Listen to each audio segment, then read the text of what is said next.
Bonjour tout le monde, on est en train d'enregistrer cette vidéo car il y a quelques minutes, qu'est-ce qui s'est fini? Je sais pas, quelque chose qui se passe en Californie, qui se passe toujours à la rentrée, mais sans nous cette année. Et sans iPhone. Et sans iPhone. Je suis avec Melinda qui est chez Frandroid, un peu l'experte Apple, c'est celle qui sait tout sur tout, qui reçoit tous les communiqués d'Apple, etc. Là par exemple, vous voyez pas, mais elle a plein de feuilles et plein de spécifications sur tous les prochains produits qui vont sortir. En tout cas ceux qui ont été annoncés. Ok, il n'y avait pas d'iPhone 12, je sais, tu es très déçu, Arnaud, mais on ne peut pas tout avoir. C'était le premier acte des keynotes de rentrée d'Apple. Événement exceptionnel, présentation exceptionnelle. Melinda exceptionnelle. Voilà. Bon, Apple Watch Series 6. Moi, je t'avoue que je suis pas un utilisateur d'Apple Watch, mais j'attendais justement cette nouvelle génération pour me dire est-ce que j'y passe, est-ce que j'y passe pas. Et alors, qu'est-ce que tu as retenu de cette présentation? Eh ben, c'est à toi de me le dire. Non, mais qu'est-ce qui t'a marqué? Parce qu'en fait... Eh ben, j'ai pas retenu l'Apple Watch. Il y a quelque chose qu'on attendait, c'est la mesure du taux d'oxygène dans le sang. Alors, c'est quelque chose qui est très à la mode sur les montres connectées en ce moment. Ça arrive, c'est un capteur un peu particulier qui arrive sur la montre. Est-ce que vraiment c'était attendu? Est-ce que vraiment ça a changé la donne de l'utilisation de la montre? Il y a déjà eu d'ailleurs ce capteur sur la Galaxy Watch 3 qui est sorti il y a quelques voilà, on le voit souvent. Alors comme d'habitude c'est Apple, ils y sont allés franco avec 4 groupes de LED. Je sais pas si t'imagines le dos de la montre, ça va être la mire. Des LED verts, des LED rouges, de l'infrarouge, 4 photodiodes, enfin bon, il y en a partout pour pouvoir vraiment passer à travers votre peau. Visiblement, je dirais bien, quelle que soit votre peau, quelle que soit l'intensité de votre peau, on pourra aller justement mesurer l'oxygène dans le sang, donc lire votre sang quelque part. Ouais, parce qu'apparemment il y avait des problèmes sur les anciennes générations. Apple a jamais voulu être très clair là-dessus, mais on sait que les peaux plus foncées, donc les premiers capteurs avaient beaucoup de mal à lire, ben voilà, le rythme cardiaque, des choses comme ça. Ça a l'air d'avoir été corrigé de ce qu'on nous annonce. Après, comme d'habitude, on verra. On va tester. Dans les faits, exactement. On a un nouveau processeur plus rapide, donc le processeur S6. Alors, il est basé sur le processeur A13 Bionic, qui était celui un peu refagoté de l'iPhone 11. C'est très puissant pour une montre. Ça a quand même des répercussions, tout ça, même le capteur d'oxygène dans le sang. Donc, il fallait quand même améliorer un peu l'autonomie. Elle sera visiblement toujours la même. Grâce, on sait, à WatchOS 7, tu sais quel système d'exploitation qui va arriver là avec la montre. Et qui va sûrement aider à l'économie. Va être moins gourmand parce qu'il faut quand même, tous ces capteurs ECG, oxygène, il faut les faire tourner. Donc, il y a la charge rapide qui arrive, 1h30 pour se recharger entièrement. C'est assez rapide, ça a aussi un intérêt. Dans WatchOS 7, il y a le suivi du sommeil qui arrive. Et si tu veux que ta montre, elle écoute sans arrêt ta respiration, il vaut mieux qu'elle soit chargée la nuit. Qu'elle soit bien chargée. J'ai eu une montre connectée de chez Samsung et il s'avère, je sais pas si t'as déjà utilisé ton Apple Watch la nuit. Moi, je suis pas très montre la nuit. Ah, bon, moi j'essayais, je le faisais. Et je voyais les LED mais alors la nuit et ça m'éclairait le visage parfois dans une certaine position où ça relevait un peu la montre. Et là, j'étais... Moi, j'en ai essayé d'autres, voilà, chez Weezing, chez Zepp. En effet, les capteurs, la nuit, quand ils se déclenchent pour vous surveiller, si vous avez la montre près de la tête, ça va vous réveiller. Ouais, et là, justement, j'attends de voir parce que vu qu'il va y avoir beaucoup plus de LED, en tout cas, c'est ce qu'ils ont dit. J'attends de voir si ça va nous éclairer toute la pièce la nuit. L'autonomie est censée rester la même. Alors, il y a aussi autre chose qui n'a pas vraiment été annoncée pendant la conférence qui arrive, qui est la puce U1. Ça permet de faciliter la connexion à très courte portée. C'est pour tout ce qui est appairage, etc. Voilà, et notamment, souvenez-vous d'une annonce qui a été faite sur l'utilisation de l'Apple Watch comme clé de voiture. C'est des petits trucs. En gros, c'est voilà, ils ont tripotillé un petit peu les petits trucs, ils ont fait ça. C'est pas une grosse révolution, on va pas se mentir. Il y a un truc qui quand même change la donne, et ben elle arrive en couleur cette montre. Donc vous allez pouvoir la voir en bleu, en rouge, donc le rouge c'est la fameuse gamme Product Red, tu sais, pour laquelle ils reversent à la lutte contre le sida. Donc il y aura l'argent, le gris sidéral, l'or. Voilà, donc tout ça c'est aussi c'est des nouveautés, je te l'accorde, un peu cosmétiques. Oui. C'est quand même, voilà. On dit pas non. J'ai vu aussi une petite Watch SE. Donc c'est une seconde watch de la gamme, c'est la première fois qu'ils font ça. Alors oui, jusqu'à présent, restez au catalogue, les vieilles versions. Voilà. Il n'y en avait pas assez, on en rajoute une, qui est une version light, dirons-nous. Ce sera une Watch Série 5, mais elle va avoir la boussole, l'altimètre, le gyroscope, voilà, amélioré de la série 6. D'accord. Mais on s'arrête là, parce que pour le reste, il va lui manquer quand même pas mal de choses pour justifier un prix. Je vous ai pas dit, 429 €, à partir de 429 € l'Apple Watch série 6, celle-là tombe à 299 €. Donc forcément, si elle est moins chère... Il y a des concessions à faire. Il y a des concessions, mais est-ce que c'est sur des trucs très importants ou est-ce qu'ils ont justement fait des concessions sur des choses dont les gens peuvent pas se passer? Ça va dépendre de chacun. Par exemple, si tu es très inquiet de ta santé, l'absence de l'ECG, par exemple, du capteur ECG. Ah, il n'y aura pas l'ECG. Il n'y aura pas le capteur de l'oxygène dans le sang. D'accord. Tu ne pourras pas mesurer tout ça. Il n'y aura pas la fameuse puce U1 dont je te parlais. Là. Donc pour l'ouverture des voitures, par exemple, des trucs comme ça. Ça ne pas qu'à ça, mais oui. Donc c'est des petites concessions. C'est des petites concessions. question parce que l'utilisation au quotidien, c'est pas là-dessus qu'on l'a fait. C'est pas là-dessus qu'on l'a fait, mais voilà. Ça reste une super montre connectée, mais je pense que... ça reste officiellement une version moins chère qui avant, les versions moins chères, il fallait attendre les Apple Watch qui avaient 2 ans, 3 ans qui étaient encore au catalogue pour atteindre ces prix-là. Il y a aussi un truc que j'ai vu, s'ils vendent une Apple Watch moins chère, je pense que c'est aussi pour que les parents l'offrent plus facilement à leurs enfants. Voilà, moi qui suis maman, qui est une fille un peu plus grande, si j'avais un enfant qui a 7-8 ans, j'ai pas forcément envie de lui acheter un iPhone. Et le problème c'est que jusqu'à présent, l'Apple Watch, il fallait un iPhone pour aller avec. Et ben Apple, ils ont trouvé configuration famille. Elle va vous permettre de donner une Apple Watch à un enfant. Voilà. Il pourra utiliser la fonction appel, la fonction message. Donc évidemment, ce seront des montres, il faut que ce soit des versions 4G. Cellulaires, voilà 4G évidemment. C'est-à-dire que c'est le parent qui va ajouter la montre à son compte. Et qui va maîtriser un peu ce à quoi il a accès. Les contacts autorisés pour envoyer des messages ou passer des appels ou communiquer de manière diverse. Vous aurez la géolocalisation de votre enfant en temps réel avec des zones qui peuvent être définies. Donc l'école, la maison, chez papy-mamie. Et dès que l'enfant s'éloigne alors que c'est pas prévu, vous recevez une notification. Confidentialité des données, évidemment, parce que c'est Apple. Donc là-dessus, et en plus avec des enfants, alors là, c'est double cadenas. Ouais. Donc là-dessus, c'est pas mal. Oui, parce que bon, il faudrait pas que des personnes mal intentionnées puissent avoir accès à la position d'un enfant ou quoi. Et voilà, et la fameuse. Dommage. Mais voilà, c'est gratuit. Je trouve que c'est une très très belle initiative. C'est une belle initiative pour les parents. Moi perso, je me positionne en tant qu'enfant. Je sais pas si j'ai envie que mes parents voient tout ce que je fais, et etc. J'aurais un peu peur de ça. Dites-nous dans les commentaires ce que vous en pensez. Perso, je suis dubitatif. Toi, t'aimes bien parce que t'es maman. Oui, voilà. En fait, moi, je vois le côté, je vois le côté sécurité. Moi, je suis sur ma réserve perso. Je sais pas si mes enfants auraient envie. J'en ai pas. J'ai qu'un lapin. Voilà. Eh ben, ton lapin peut-être.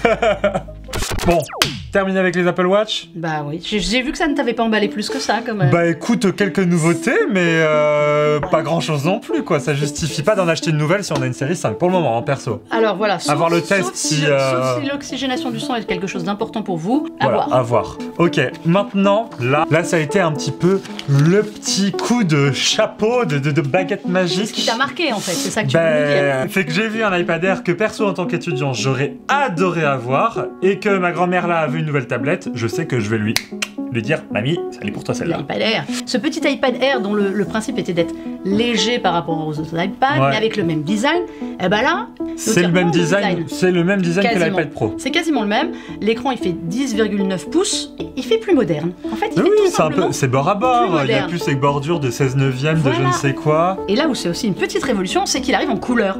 Mais depuis quand il y a de la couleur sur les iPads? C'est vrai que ça a toujours été noir, blanc, gris, voilà. Pas noir et blanc, mais avant c'était gris sidéral et gris argent. Ou argent. Il y a eu un peu un modèle or, il y a eu un modèle or rose. Oui. Ils ont testé. Mais là, ils ont vraiment pop quoi. Là, il y a du rose pop, du vert, du bleu. Ben voilà, c'était le bleu, c'est la grande tendance de toute façon. Ce sera la tendance sur l'iPhone, on le sait. Ben voilà, ça justifie. Cet iPad, il est très beau. Il ne perd pas sa caractéristique, qui était quand même d'avoir Touch ID, vous savez, le lecteur vraiment d'empreintes pour déverrouiller. Il n'a pas Face ID, autant vous le dire tout de suite. Peut-être qu'ils font une petite économie aussi là-dessus, hein. Ils se disent il faut bien baisser un petit peu le prix. Mais je trouve ça intéressant la manière dont ils l'ont intégré. Eh oui, alors ça c'est très très malin. Ils ont gardé un bouton de mise en veille. Il a l'air un peu plus gros, mais ça. Il est un peu plus gros parce qu'il faut quand même mettre le doigt dessus. Ouais, alors voilà, mais il est au top de l'appareil, donc vous appuyez, vous déverrouillez. Vous avez toujours le système on-off et avec un code éventuel, mais surtout à l'intérieur, ils ont mis la puce A14 Bionic. Elle est celle qu'on attend sur les prochains iPhones. Donc, surpuissante, tout va être plus rapide et tout. Là, c'est la déclinaison iPad, comme ils font à chaque fois qu'il y a un nouveau processeur. Tu as la version ultra puissante pour l'iPhone et une version remasterisée, légèrement allégée pour les iPads. Il n'y a pas de lidar, donc tu n'as pas de capteur comme sur le dernier modèle. Ça ne manquera pas à grand monde. Il n'y a pas le ProMotion, tu sais, ce système de défilement, le 120 de rafraîchissement, voilà. Moi, je trouve ça important, le ProMotion. C'est pas mal. Quand on a l'habitude, après on voit la différence. Alors, ProMotion, pour ceux qui ne savent pas, c'est un taux de rafraîchissement du nombre d'images par seconde en 100 Hz. Et là, fluide, c'est extrêmement fluide. Voilà. Et là, il n'y a pas, c'est-à-dire que je pense qu'on va redescendre à 60 Hz. On sait pas. Mine de rien, on est quand même à un prix qui est un peu plus élevé que les iPad Air habituels. Là, on démarre quand même à 669 € en version Wi-Fi. Ouais. T'as quand même un bel iPad. C'est moins cher que l'iPad Pro. Il faut le justifier. Donc voilà, pas de lidar. pas de taux de rafraîchissement à 120, pas de Face ID, pas de deuxième capteur photo. On s'en passe. C'est des bricoles. On Les s'en gens passe. qui misent sur l'iPad Air, il faut savoir que l'iPad Air, c'est un gamme intermédiaire. Tu as l'iPad d'entrée qu'on a l'habitude de dire iPad famille ou iPad école parce que c'est celui que que tout le monde a. C'est celui qu'Apple promeut auprès des écoles, des lycées, ils font etc. des remises et tout. On va en parler, il y a un nouveau qui est arrivé. L'iPad Air, c'est une montée en gamme au niveau de la puissance. Voilà. Et l'iPad Pro, normalement, c'est vraiment le professionnel, le super puissant à tout faire. L'ordinateur Voilà, dans un l'ordinateur. iPad. Celui-là, d'ailleurs, ils ne le vendent pas comme ordinateur, tu as noté. Non. Ils ne le vendent pas comme ça. Il marchera avec l'Apple Pencil deuxième génération, Ouais. donc le même que celui de l'iPad Pro, sachant que c'est une version quand même en 64 Go. Ah, il faut encore ça? Ben oui, ah bah attends, ils sont montés en gamme. Ils sont montés en gamme, ils font encore ça. Attends, je te vais te parler de l'iPad après, tu vas voir. Et 256 Go sinon. Mais Giga. c'est un, moi je trouve que c'est un produit qui est extrêmement intéressant. Il est intéressant par son design et par ce... Voilà, moi je trouve qu'il Son apporte design un et ses vent de possibilités, fraîcheur. voilà. Vraiment. Et puis il renouvelle la gamme, voilà, on a Ah des oui, produits oui. qui se renouvellent Ah ouais, chez Apple, ouais. c'est pas mal aussi. Ouais. Du coup, tu disais qu'il y avait un autre second nouveau iPad. Mais oui, c'est parce quoi? que C'est celui l'iPad- qui ressemble au vieux iPad? Oui, c'est le dernier des Mohicans, celui avec le Touch ID en bas, les gros bords, celui que t'adores. Celui que je déteste. Non, mais voilà, c'est un iPad 8ème génération qui ne se renouvelle pas beaucoup. Il ressemble à tous les iPads Mais- qui sont sortis mais voilà. depuis l'iPad 2, quoi, en gros. Et, ouais. Donc Et voilà. alors, qu'est-ce qu'il y a de nouveau sur celui-ci? Alors, un nouveau processeur A12 Bionic. Donc là, c'est pareil, on monte un petit peu en gamme. C'était un A10, si je ne dis pas de but, Ouais. A10 Fusion l'année dernière. Donc là, on monte un petit peu en puissance. Mais il démarre à 389 €. Donc, t'es pratiquement à moitié prix de l'autre. De l'iPad Air. Faut pas, voilà. Voilà. Et donc, comme tu étais très content de ça, 32 Go de stockage. Donc, autant vous dire que personne ne va 32 prendre. gigas de Je vous stockage. déconseille la version 32 Go. Mais qui fait ça encore? C'est Ah, Apple qui sort cet iPad? Quand tu gardes 32 Go sur une catégorie de produits comme ça, tu sais à qui tu t'adresses. Ouais, bah là... Tu t'adresses à des gens qui vont en avoir un usage très léger. Comme tu disais, c'est pour les écoles où ils vont installer 3 applications. Voilà, des trucs ouais. légers, 32 Go, tu vas pas mettre de la musique, tu vas pas stocker des photos à gogo, tu vas pas Ouais. faire un millier de photos comme moi avec. parce C'est que pas là, un truc tu de vas travail pulvérer. non plus. Il n'est pas vendu comme tel, mais roulement de tambour, ils nous ont fait une belle annonce de service, de combo de services, qui inclut notamment iCloud avec du stockage.